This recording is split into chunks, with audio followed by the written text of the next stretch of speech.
አቤት እናትነት ሚስጥሩ ረቂቅ ወረት የሌለበት ፍቅሩ የማያልቅ አቤት እናትነት ሚስጥሩ።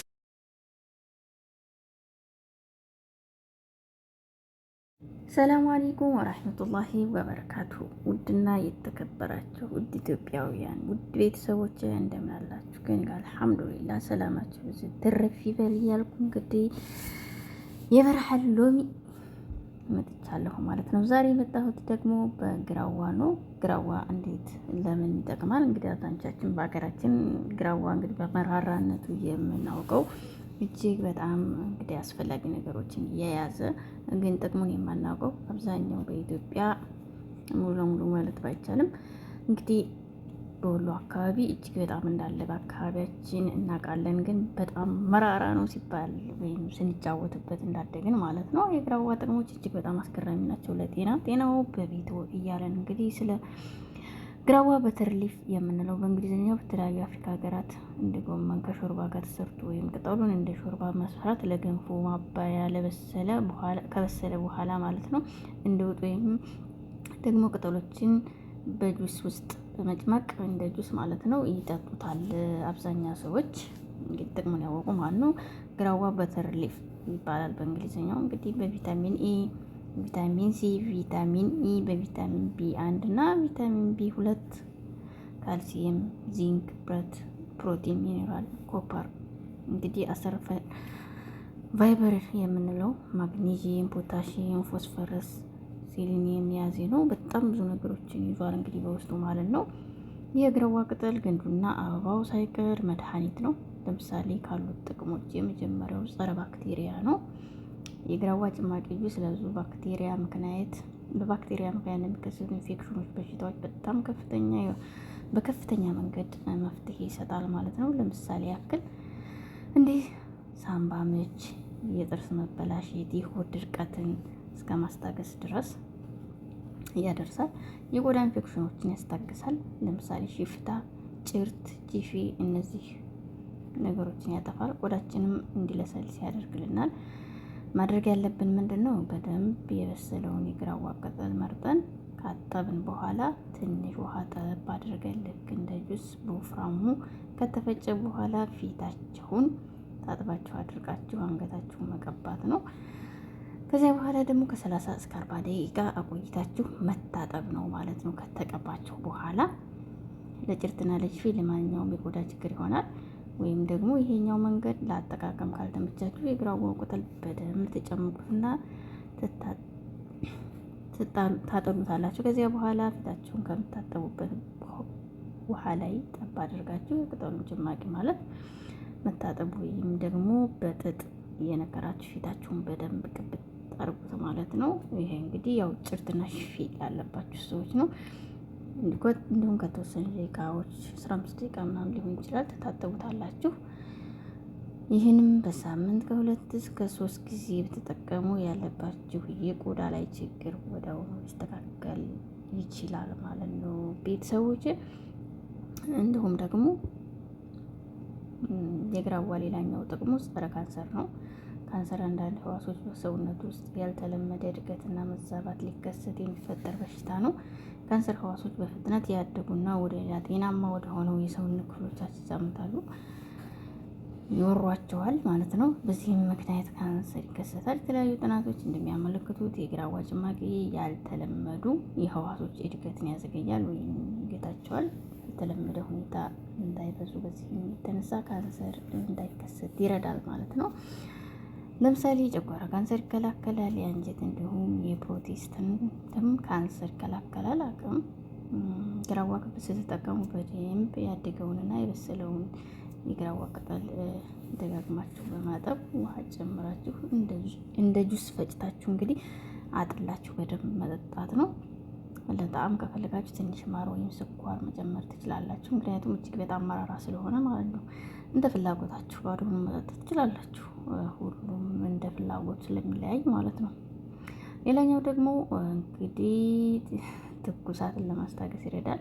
ግራዋ በውስጡ ኪኒን የተባለ ንጥረ ነገር በመያዙ የተነሳ በወባ ምክንያት የሚከሰተውን ከፍተኛ ትኩሳት ያስታግሳል። እንደውም ኤክስፐርቶች እንደሚመክሩት አዘውትሮ ግራዋ በመጠቀም የወባ በሽታ ከመከሰቱ በፊት ችግሩን መከላከል እንደሚቻል ይናገራሉ። የአንጀት ኢንፌክሽንንም ለማዳን ይረዳል። የአንጀት ኢንፌክሽን እንግዲህ በፓራሳይት ምክንያት የሚከሰት ሲሆን የሆድ ህመም፣ ማቅለሽለሽ፣ ማስመለስ፣ ከባድ የሆነ እንግዲህ የደም ዝልዝል ፈሳሽ የያዘ ተቅማጥ ያስከትላል። አንጀትን ብሎም ደግሞ ጉበትን በጣም የሚያጠቃ ነው። ከበድ ካለ ደግሞ ሞትን ሊያስከትል የሚችል በሽታ ነው። የሚተላለፈው ደግሞ በዚህ በፓራሳይቱ የተበከለ ምግብ ወይም ውሃ ከወሰድን እንዲሁም ደግሞ ሌሎች መተላለፊያ ምክንያቶች አሉት። በእነዚህ ምክንያቶች ሊተላለፍ ይችላል።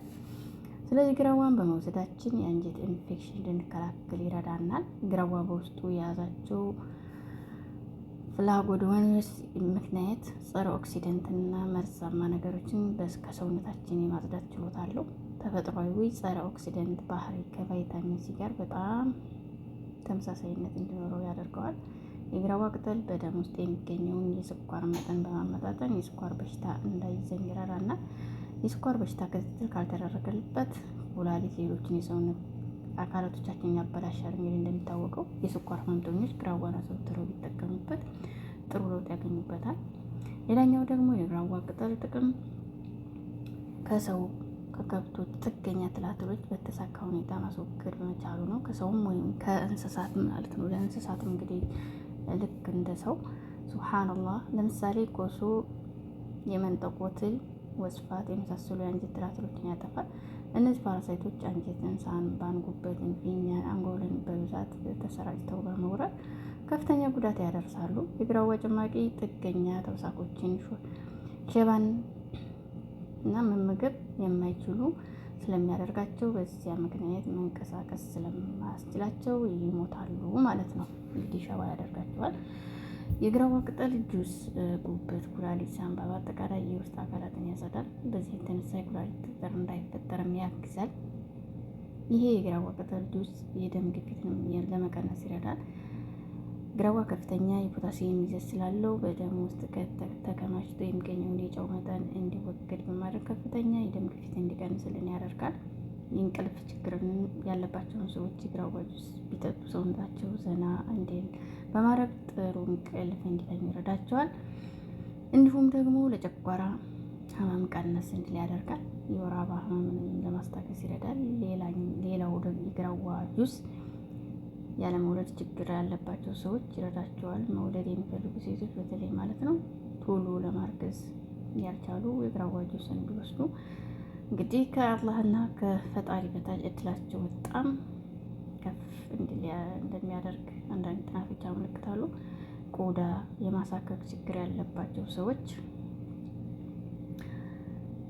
ግራዋ ይረዳቸዋል ማለት ነው።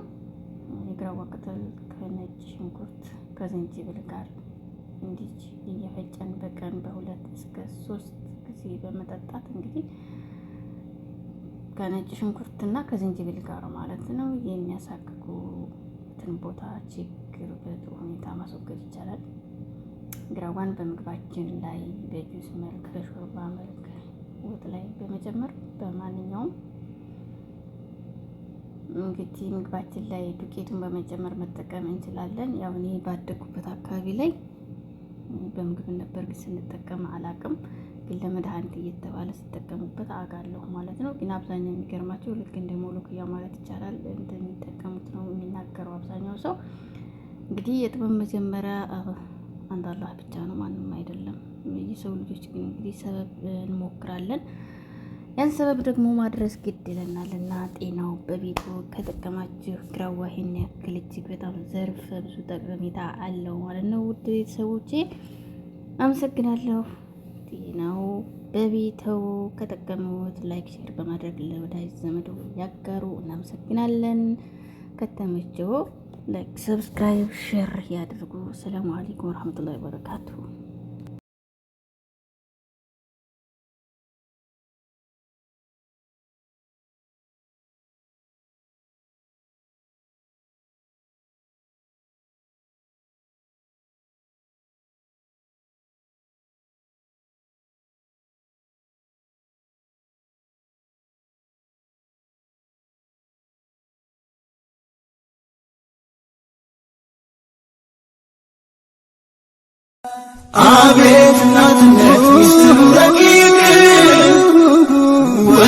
ሮማንስ የሌለበት ፍቅሩ የማያልቅ አቤት እናትነት ሚስጥር